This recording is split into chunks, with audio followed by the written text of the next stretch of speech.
Many people do not understand the seriousness of a car crash. What you're about to witness is a mock accident. It's an accurate description of a time frame of a real car wreck. This demonstration seeks to show the consequences of drinking and driving. The choices that you make not only affect yourself, but the lives of many others, including family, friends, as well as the entire community.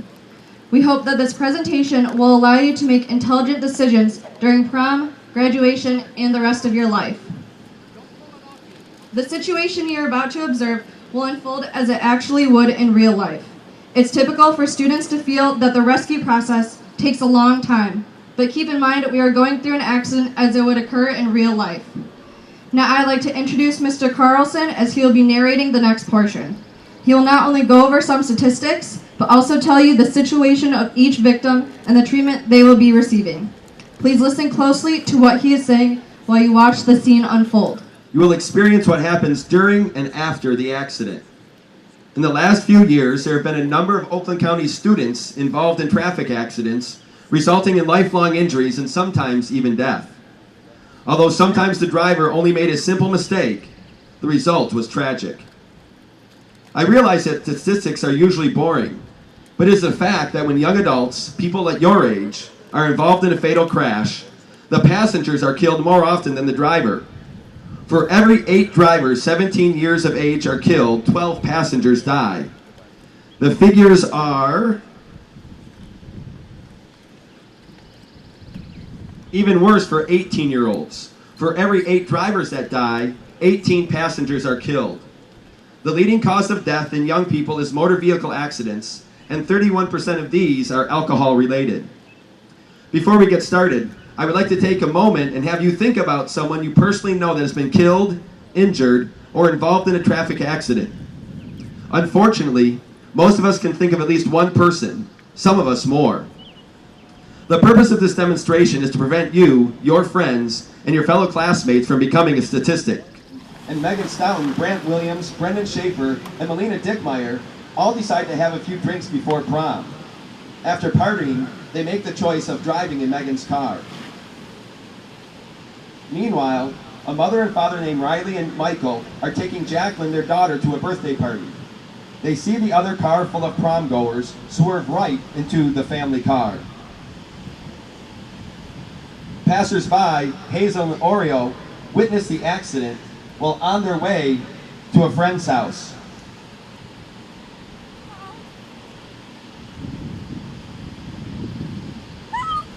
Oreo calls 911 for help.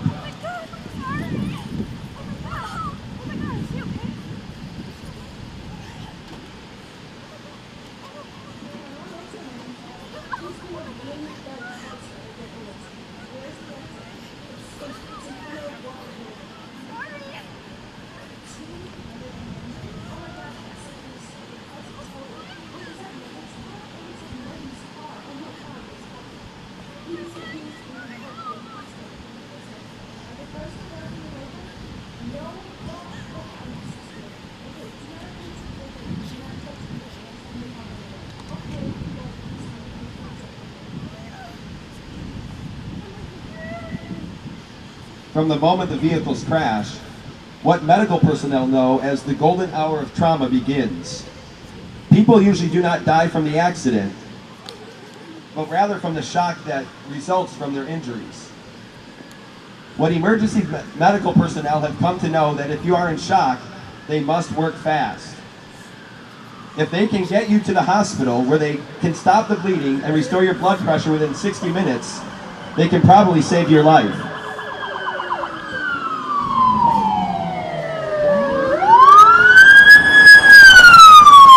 Survival from major trauma is directly related to the speed of the treatment. While we wait for help to arrive, let me explain what has taken place. Imagine the car running the stop sign at 65 miles per hour and swerves, crashing into the family's vehicle. In a tenth of a second, the bumper and the grille collapse. The slivers of it penetrate anything in their path. In the second tenth of a second, Megan's car hood begins to rise, crumbling and smashing into the windshield. The rear wheels leave the ground and the fender makes contact with the family car. The passengers in Megan's car continue to move forward at the vehicle's original speed of 65 miles an hour. At 20 times the normal force of gravity, Their bodies each weigh 3,500 pounds. In the third tenth of a second, Megan's body is lifted off the seat, torso upright, knees pressed against the dashboard. The plastic and steel frame of the steering wheel begins to bend under her grip. Megan's head is near the sun visor and his chest is above the steering column. In the fourth tenth of a second, the front 24 inches of Megan's car are demolished, but the rear end is still traveling at 35 miles an hour. Her body continues at 65 miles an hour as the engine impacts the family's car. In the fifth tenth of a second, Riley and Michael are ejected from the vehicle at the point of impact. Michael's feet are ripped from his shoes. The brake pedal shears off at the floorboard. The car's body bends through the middle, destroying the bolts and welds. The entire bodies of both cars are forced out of shape. The doors are jammed, trapping the teenage victims inside the car. All of this occurs in less than half a second.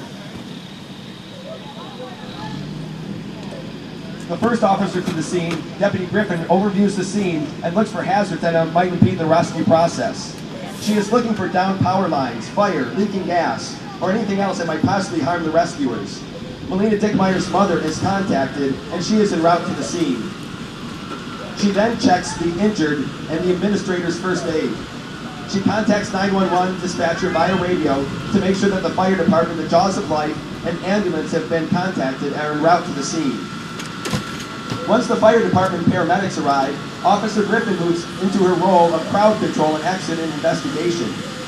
She attempts to identify the crash victims so she can contact their families. The first victim she assesses is Brant Williams. He was the front seat passenger and was not wearing a seatbelt. On impact, Brant was thrown through the front windshield. His body, moving at 65 miles an hour, was thrown into the hood. This significant impact causes massive head and brain injuries, large tears in the lungs and liver, as well as bruising on other internal organs. From these injuries, Brant loses massive amounts of blood.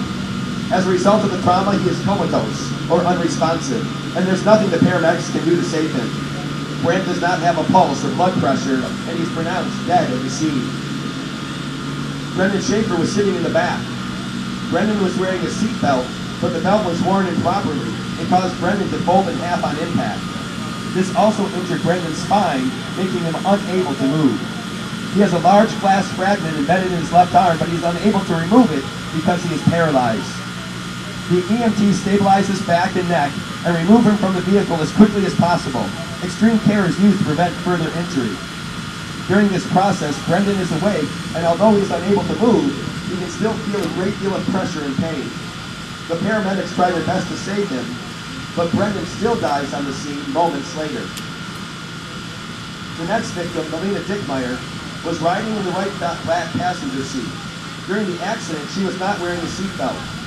During the crash, Melina is thrown around the vehicle and eventually out of the vehicle, causing massive internal bleeding and severe lacerations to her liver and chest. However, her heart stops beating, and she is the third death on the scene. Her mother sees her daughter and is unable to keep her as her heart stops and is the next death on the scene. Michael and Riley received substantial injuries at this time. Paramedics used the Jaws of Life to cut into the car and rescue Riley from the car because they are unable to reach her. Michael suffers from massive internal bleeding while Riley was having severe brain hemorrhaging. Although Riley is found dead on the scene, Michael continues to struggle to survive. After seeing that his vital signs are still present, the paramedics attempt to use the defibrillator. However, the shocks are not enough, and Michael soon dies at the scene as well. Their daughter Jacqueline was wearing a full body protective belt. Her seatbelt protects her but traps her in the vehicle. She only suffers from whiplash and minor lacerations. The paramedics secure her by cutting the seatbelt and transfer her to the ambulance. Although she survives, she is now orphaned as her parents Michael and Riley die on the scene. The only other survivor is the drunk driver, Megan Stoughton. On impact, her body is thrown forward. Her face is smashed against the windshield, causing multiple facial cuts and breaking nearly every bone in her face. Large pieces of glass are embedded in her face and scalp. Megan has suffered injury to her brain and is semi-conscious. Her chest and abdomen impacted the steering wheel, causing several ribs to break. A large segment of Megan's rib cage is moving abnormally as she attempts to breathe. The lung underneath has been badly bruised and no longer functions. Her spleen, which sits below the left rib cage, has ruptured and is rapidly losing blood. Her knees have been smashed into the dashboard, causing her right thigh bone to smash into 2 pieces. The EMT will attempt to remove her from the car as quickly as possible. The car is badly deformed around Megan, so they must use the jaws of life to lift her out of the car. The EMT will insert a large tube through Megan's mouth down her windpipe. Through this tube, the EMT will assist her breathing and administer extra oxygen. 2 large IVs will be placed in her arms, and the EMT will begin giving blood. The EMT will split Megan's right femur with anti-shock trousers.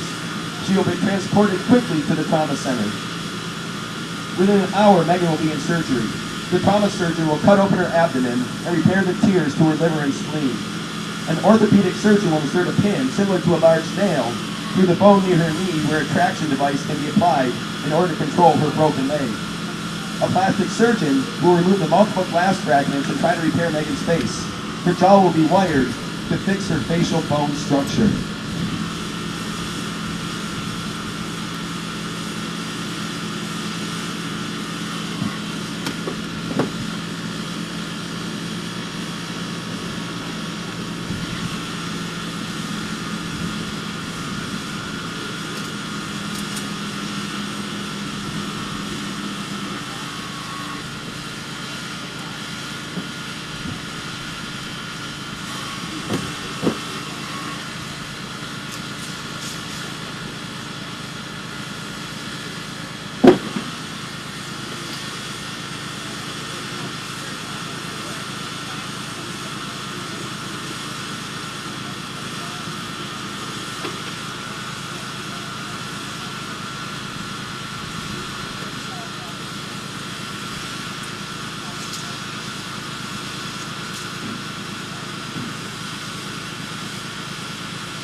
Megan will remain in the hospital for 8 weeks.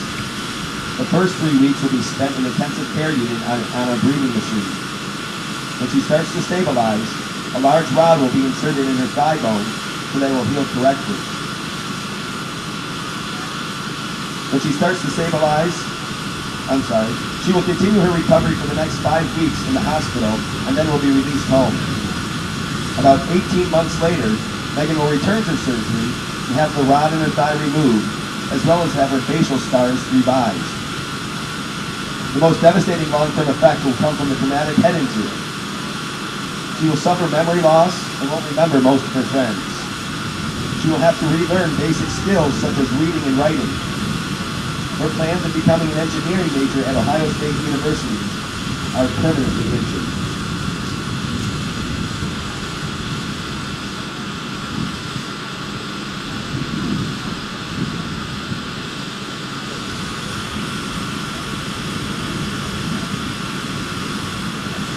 Aside from the devastating injuries, because Megan was driving while intoxicated, she also faces criminal charges for the deaths of her friends. She will face up to 30 years in prison, plenty of time for her to think about the consequences of choosing to drink and drive on prom night.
Aside from all the physical pain and suffering, Megan must also deal with the emotional pain of 3 of her closest friends dying and orphaning an innocent child. She also must face the hatred and disappointment from the victims' families, friends, and the entire community. I would like to thank you all for coming today. We hope you make the right choices before getting behind the wheel. The Walled Lake Northern Student Council and Senior Class Council would like to encourage you to act responsibly.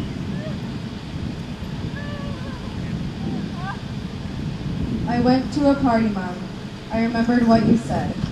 You told me not to drink, Mom, so I drank a soda instead. I felt really proud inside, the way you said I would. I didn't drink and drive, even though others said I should. I know I did the right thing, Mom. I know you're always right. Now the party's finally ending, and everyone drives out of sight. As I got into my car, I knew I'd get home in one piece, because of the way you raised me, so responsible and sweet. I started to drive away, but as I pulled onto the road, the other car didn't see me, and it hit me like a load. As I lie here on the pavement, I hear the policeman say, "The other guy is drunk, and now I'm the one who will pay." I'm lying here, Mom. I wish you'd get here soon. How come this happened to me? My life burst like a balloon. There's blood all around me. Most of it is mine. I hear the paramedics say I'll be dead in a short time. I just wanted to tell you, Mom, I swear I didn't drink. It was the others. The others didn't think.